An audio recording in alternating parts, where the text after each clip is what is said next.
Di hari ini atas arahan Bapak Presiden kami menjelaskan terkait momentum yang penting terkait dengan perkuatan pengelolaan kekayaan alam dari SDA yang manfaatnya digunakan untuk sebesar-besarnya kemakmuran rakyat sesuai dengan amanat Undang-Undang Dasar 1945 pasal 33. Nanti terkait dengan DHE kami berbagi dengan Pak Menteri Keuangan dan terkait dengan SDI berbagi dengan COO daripada Danantara. Kebijakan ini menindaklanjuti arahan Bapak Presiden dalam pidato rapat paripurna DPR RI tanggal 20 yang intinya pemerintah akan memperbaiki tata kelola secara mendasar ekspor komoditas sumber daya alam strategis yang dilakukan melalui BUMN ekspor. Pelaksanaan ini pada tahap awal akan dimulai dengan 3 komoditas strategis yang merupakan juga 3 ekspor terbesar kita.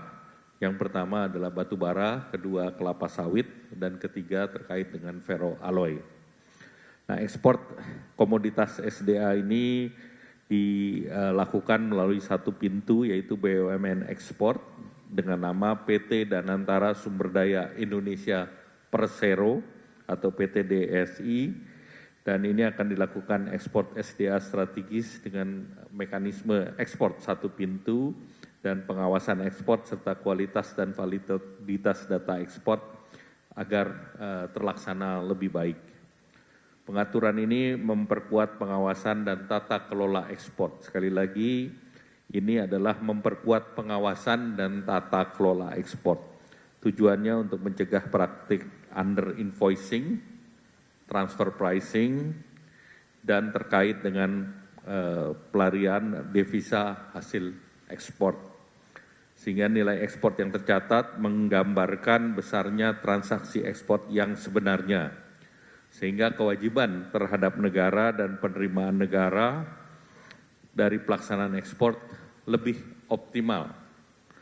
Nah, ketiga komoditas strategis ini menyumbang nilainya di tahun 2025 sebesar 66,13 miliar US dollar atau sebesar 23,4% dari total ekspor nasional.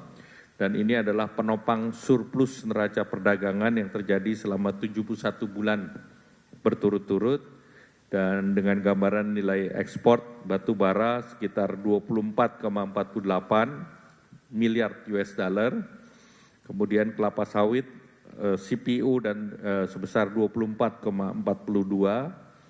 kemudian terkait dengan ferroalloy atau besi paduan sebesar 16,49 miliar US dollar. Implementasi akan berlaku mulai besok 1 Juni 2026 yang merupakan periode transisi di mana kegiatan ekspor berjalan seperti biasa oleh perusahaan yang bersangkutan.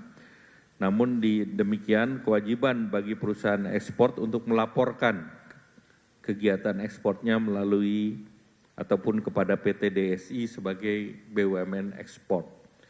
Dalam pelaporan ini dilayani oleh Bea Cukai dalam format akses portal CISA 4.0 yang disiapkan oleh Dirjen Bea Cukai, dan dalam periode ini akan terus dilakukan evaluasi dalam 3 bulan pertama, dan evaluasi ini menjadi dasar bagi implementasi tahap berikutnya.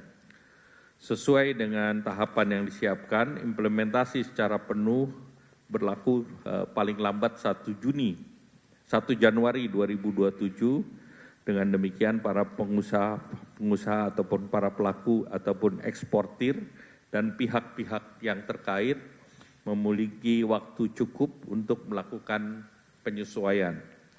Kebijakan ini diharapkan untuk menjaga kepastian usaha, arus barang, realisasi ekspor, dan kontrak-kontrak yang telah berjalan ini tetap dihormati, dan tentunya ini mengacu kepada kesepakatan antara eksportir dan mitra dagangnya. Kebijakan ini menegaskan kehadiran negara dalam mengelola sumber daya alam strategis secara terkoordinasi dan akuntabel, sehingga mengoptimalkan peran para pelaku ekspor dalam perekonomian nasional, dan pemerintah terus menjaga dan menjamin transisi berjalan dengan lancar, terukur, dan tentunya iklim usaha tetap dijaga, serta tentu Indonesia meningkatkan trust ataupun kepercayaan kepada mitra dagang di berbagai negara. Dengan kebijakan tata kelola ekspor yang baru ini, langkah implementasi telah disiapkan dan diharapkan memastikan bahwa setiap nilai ekspor strategis memberikan manfaat nyata untuk mendorong perekonomian dan juga diperuntukkan bagi sebesar-besarnya kemakmuran rakyat Indonesia. Terima kasih. Baik, terima kasih Bapak Erlangga. Beberapa hal yang bisa di-highlight oleh teman-teman adalah pertama,